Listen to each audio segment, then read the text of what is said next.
just about, an hour 15, an hour and 5 for me when I drive fast, back to Roscoe, Illinois from Chicago. But I was so in love with Chicago. As soon as I was 16 years old and able to drive, my girlfriend and I, Marianne, I would drive into the city. So all I had to do was get on I-90, which I lived off of Rockton Road, which is just basically, well, it's all I have to do is get on Rockton Road, I-90, Ohio Street, Michigan Avenue. It was like 4 corners, and I was downtown. And we'd bring our rollerblades. Yes, now you know how old I am. We'd bring our rollerblades and we'd go rollerblade around. We'd go up and down like Lakeshore, and I just always felt like I would love to have a place in the city someday. So finally truth is, here's more depth to the story, since, it's just a few of our friends here. I was, which will lead me to why I'm here kind of in Arizona, but I was going to move downtown with like 3 of my best friends, and they'd found a 4-bedroom, and it was going to be so super fun. But then I got distracted by a guy and got married for a little bit, and moved to Arizona.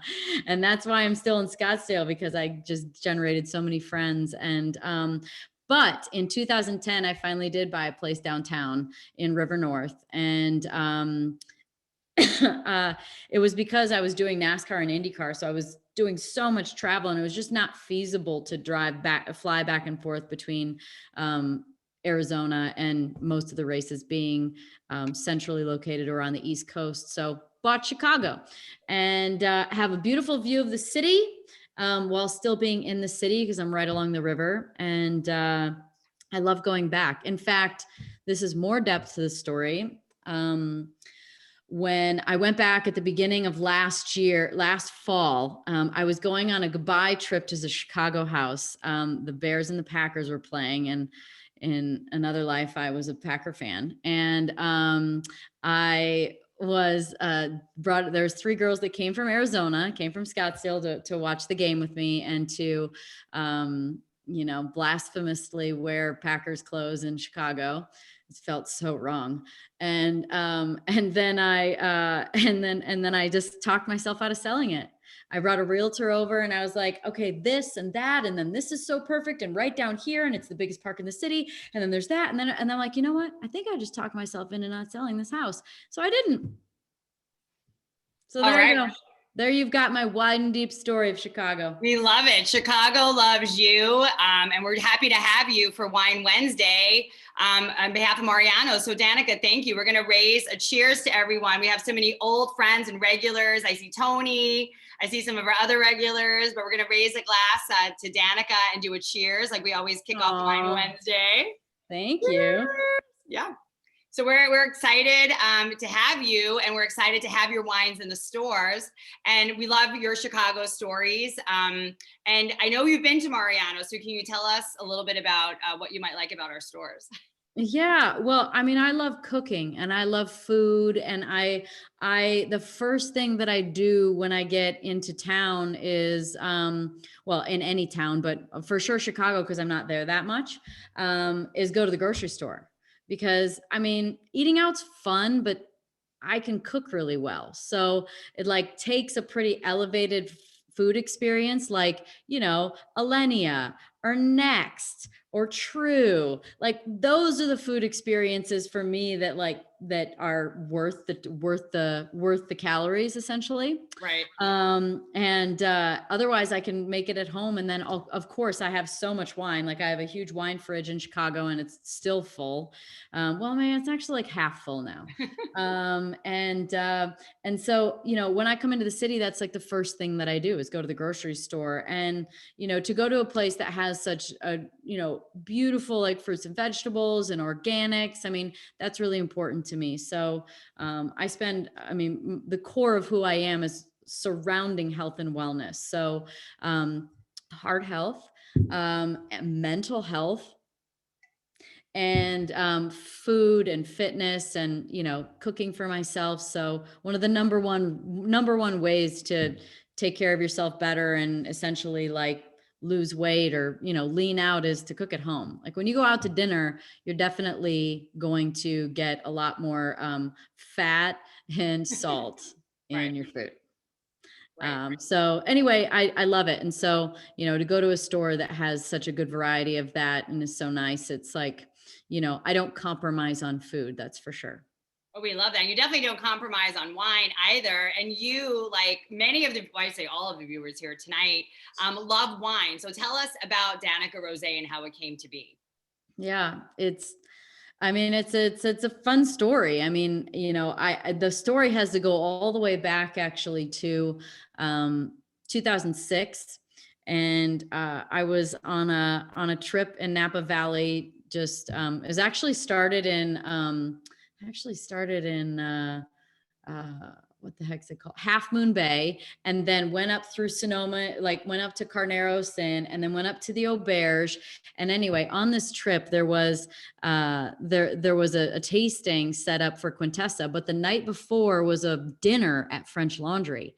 And for those who don't know, French Laundry is a Thomas Keller restaurant. There's a sister restaurant in New York called Per Se that it's some of the best food in the world. And so it's a coursed out menu. So it's 20 plus courses. And I say that, but just so you know, you're still hungry at course 6. You're like, I really need some food now.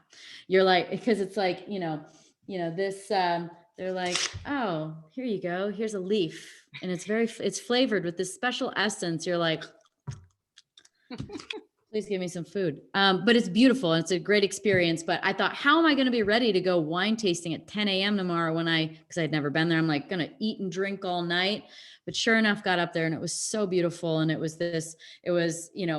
drove up to this knoll in the middle of the property and walk out to the knoll. There's like rose petals leading out to the picnic table from the wedding the night before. And it was set up with like a plethora of just like fruits and quiches and of course wine. And so I just stood there that morning and I was drinking wine at, maybe it's 10:30 by then. And I just thought to myself, man, it'd be so cool if I had something like this someday. And that's literally where the dream about wine was born. And so, anyway, bought a property in Napa Valley 2 years later and started a wine label called Somnium. And it's because of the depth of my like love of wine, experience of wine, knowledge of wine, and the business of wine that it led me to this opportunity to be a part of a team that was coming together to make a beautiful French rosé. And if there's anything that I would think that people would say about me is that while you might not like me and you might not like my style and you might not like my fire, you might not like my opinions or something about me, but at least you can respect my authenticity. Right. And so there's nothing more authentic than rosé from Provence. So it was incredible to put this team together. Rick has done such an amazing job getting it out there and getting it into Mariano's and getting it into other places. And then we have an extended team beyond that helps financially get us to where we need to be. And it's not a super, super giant team. It's really just, a few of us. And, but we put a lot of time and effort into then, of course, the product itself. Right. And you can tell. And, I think the Provence style of rosé is the most, delicious and kind of what people expect. Can you tell us about the winemaking process too for the wine, for this particular rosé, which is delicious? Well, there are generally two different winemaking processes with rosé. With my other label that started in 2009, I do that Saunier style. So I believe when the grapes are harvested to make the cab, we bleed off and make the rosé from that. Now, this is made completely for rosé. So it has a much more classic winemaking process from growing the grapes to harvest to fermentation.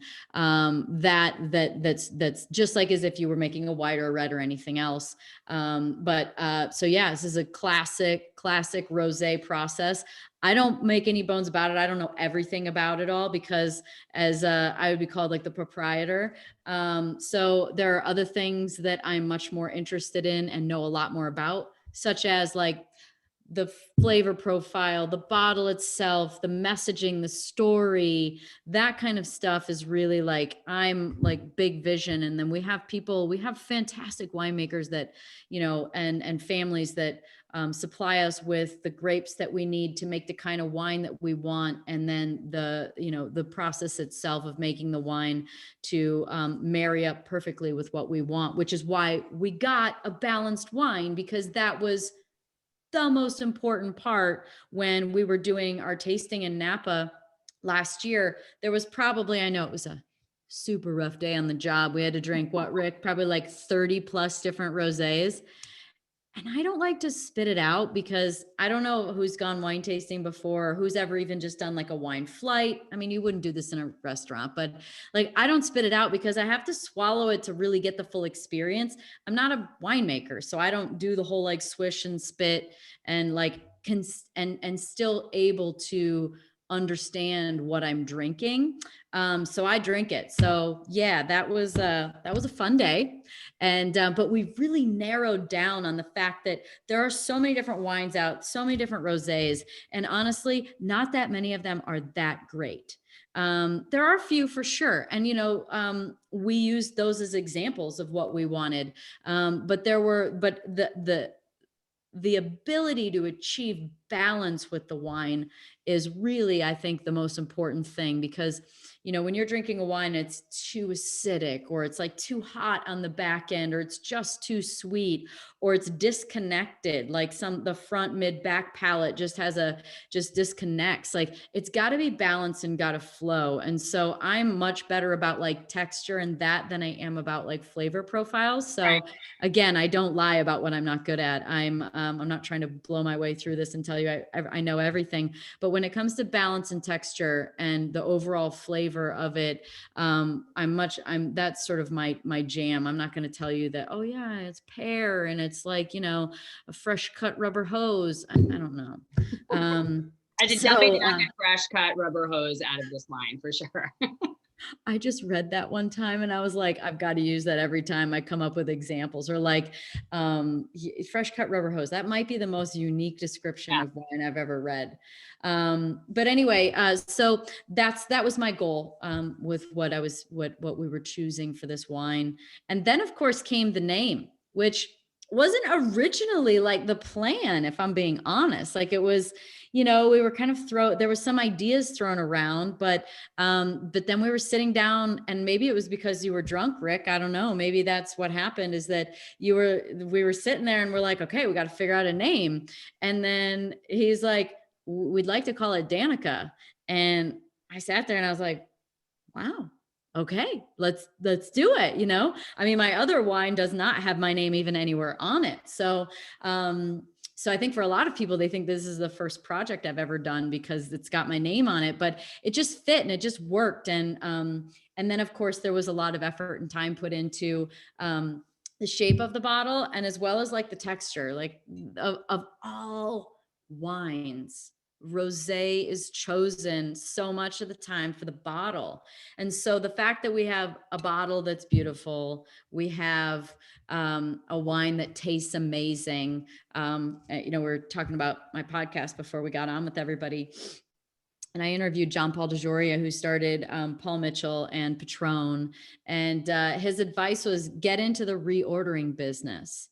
And that's the business you want to be in. And so that is what comes to mind first when I think about this wine. Is I'm like, this is a reorder wine. Like, it's a beautiful bottle. I have actually a bunch of bottles in my pantry that are clean because I fill them up with water and put them on the tables for like water during dinner. I've put like flowers in them, and yeah, exactly. There you go. And that's what Sarah and I were saying when we want to keep the bottle. It's so beautiful, and the water is a great idea. We're going to do it. Yeah. So I just stick them in the fridge before dinner, and that way there's no, it's just clean and pretty. And so anyway, it's a total reorder business because it's really beautiful wine. It's been a really, really beautiful project. And speaking of reorder, we were also, whenever we try wine, especially at Mariano's, we love to pair it with food. And we were saying, the holidays are coming up.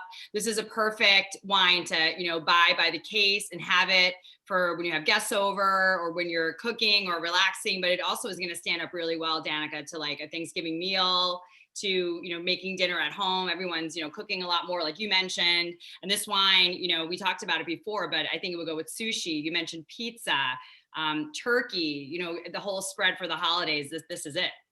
Well, and let's not forget this simple thing that was told to me long time ago when I was wine tasting in Napa. And I still go wine tasting, by the way, because I'm a fan. Like, I'm a fan first. That's why people, when they ask me like, why do you make wine? I'm like, because I like to drink it.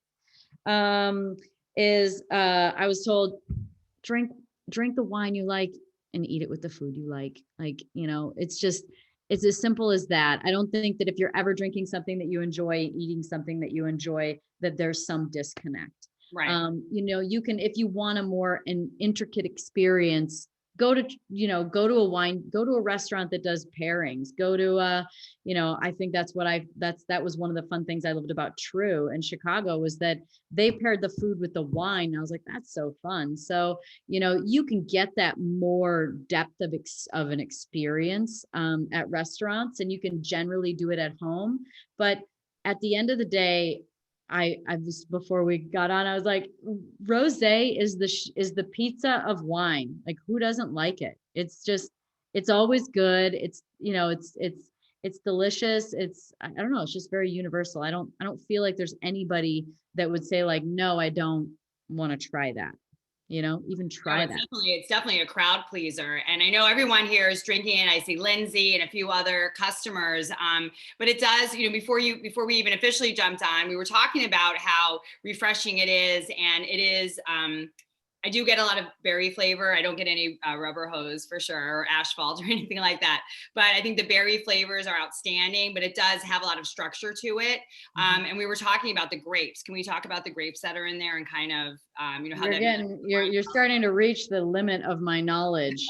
Rick probably knows a little bit more than I do about that. But they, here's the thing about wine that I don't know if we're on a wine Wednesday, I feel like you guys are probably a little bit clued in with wine, but there are, I don't know what the number is, 5,000 different varietals of wine out there. Like, it's not the Bordeaux blend of like Cab, Merlot, Petit Verdot,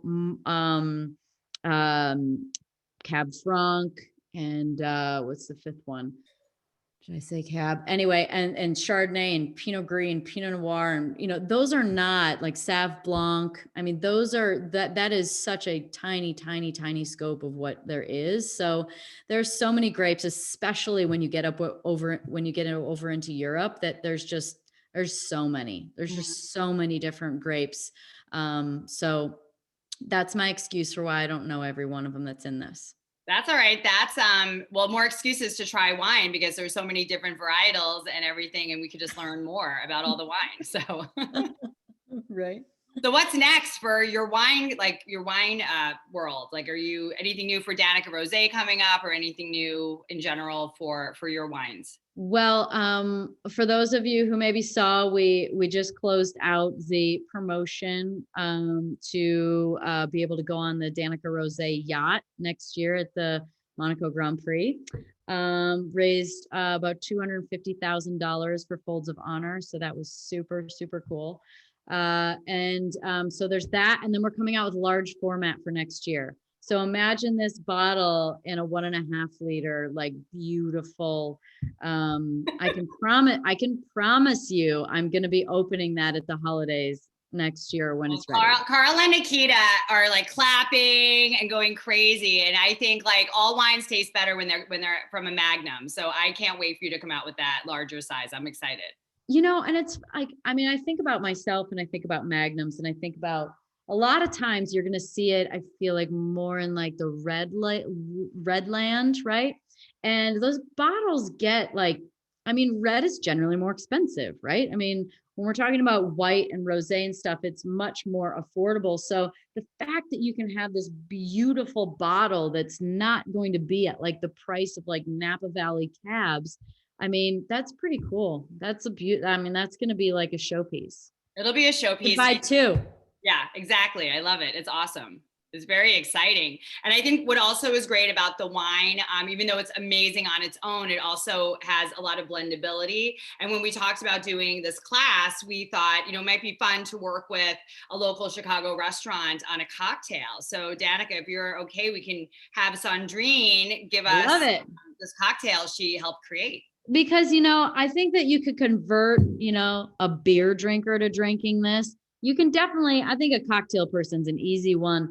But for those who do love cocktails, because there's a lot, I mean, I'm one of those people that does fall into that category of like, what do you drink? What else do you drink? I'm like, yeah, I just drink wine.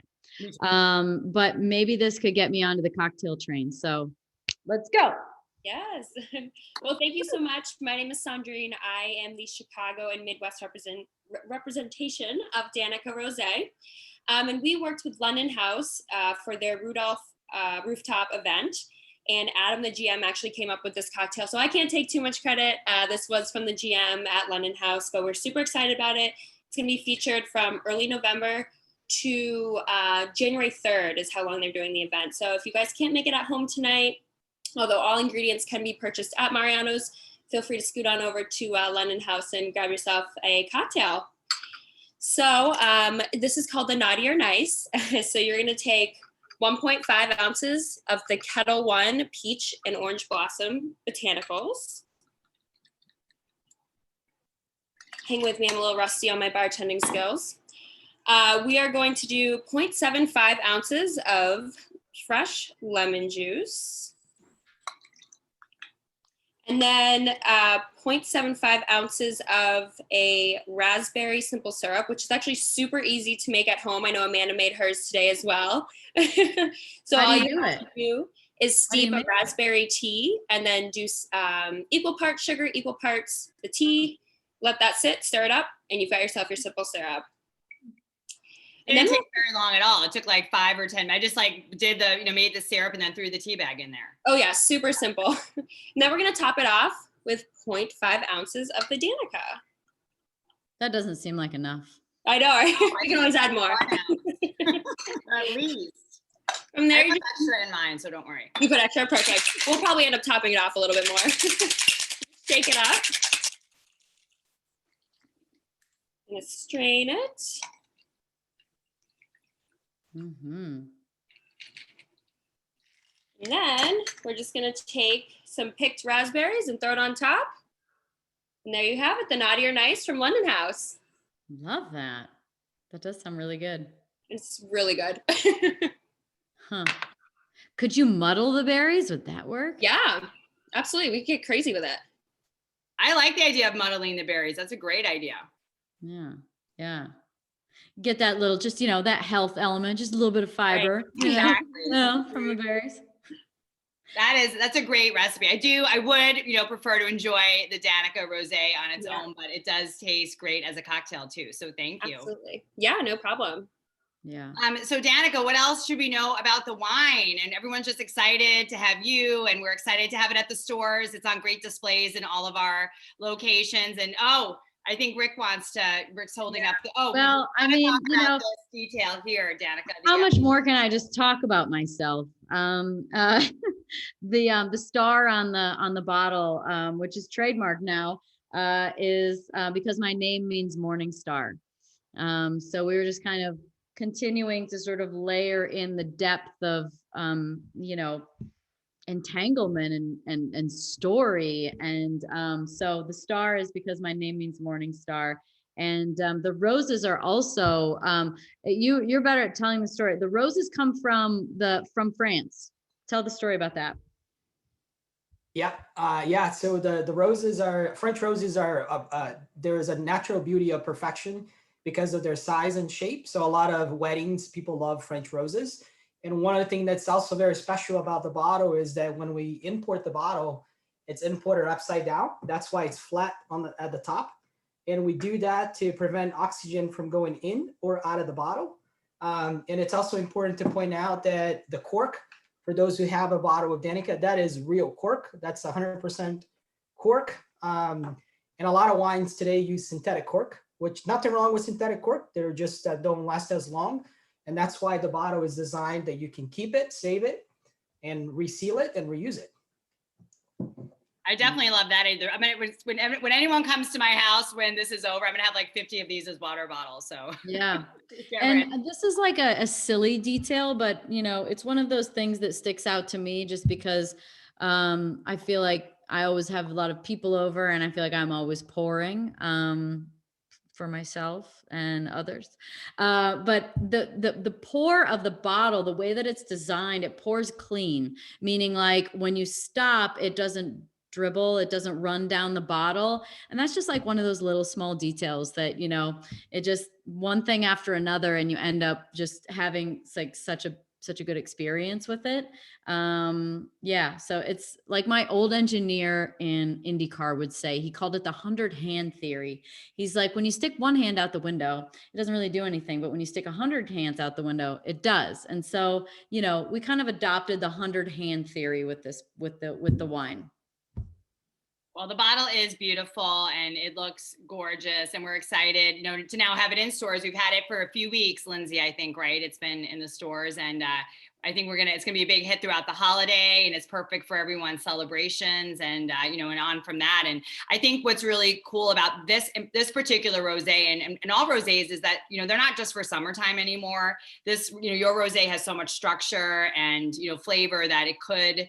It's a year-round event drinking rosé. Well, you're always going to have people that aren't. You're probably always going to have someone that doesn't drink wine, but they'll always drink rosé, right? I mean, if that's reason enough to just have some, it's. I think it's just such a versatile wine, and then you also have people that border on either one or the other. Like I've got friends that only drink red or they only drink white. Right. And so I feel like the bridge between all of them is rosé. And so it's especially with the holidays coming up, like, and, having so many different kinds of people at the house, whether it's friends or family or old or young, not too young, obviously, you've got something that is going to just make everyone, smile and they're going to put it down. Here's also, let me mention this too. I noticed this because I have a wide array of wine, mostly good. But every now and again, there's kind of like the less good. There's just a little less good. And the good stuff, here's the problem with the good stuff. You don't always want to waste it on people, but you end up realizing that even if they don't know wine, they put it down faster. You'll find that when you open the bad bottle up, people stop drinking. So make sure that you plan accordingly, because the good wine goes down fast, and that would be this. So it would be this for sure. Make sure you got enough, and make sure you have like the go home bottle. Right, exactly. And I think, Sarah, we have the 20% wine sale coming up, where if you buy 6 bottles or more at the stores, you actually get 20% off. So it's a perfect time to stock up right before the holiday. And we do, we have 15% off 4 bottles or more all the time, as most of our customers here know. But we definitely, will have plenty of Danica available to stock up on. I love it. Yeah. So grateful. So grateful. Thank you so much.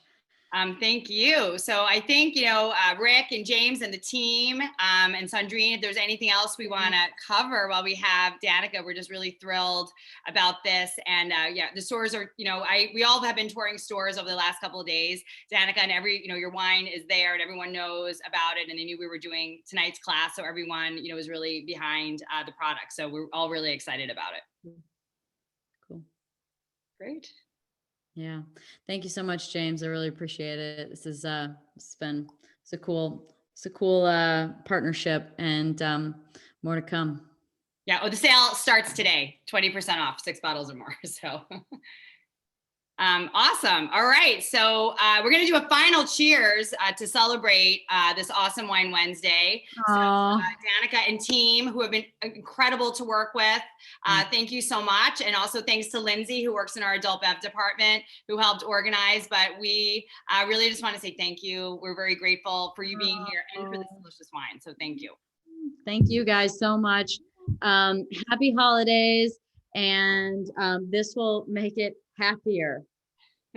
I think I was just interviewed. I don't know if you guys have ever heard of Jay Shetty, but I was just interviewing him and before we got on this call, and he said, because he's very spiritual, and he was like, what is it? It's a quote from, maybe, I'm not sure if it's like Ram Dass or somebody, but he says, if you think you're spiritual, spend a week with your family.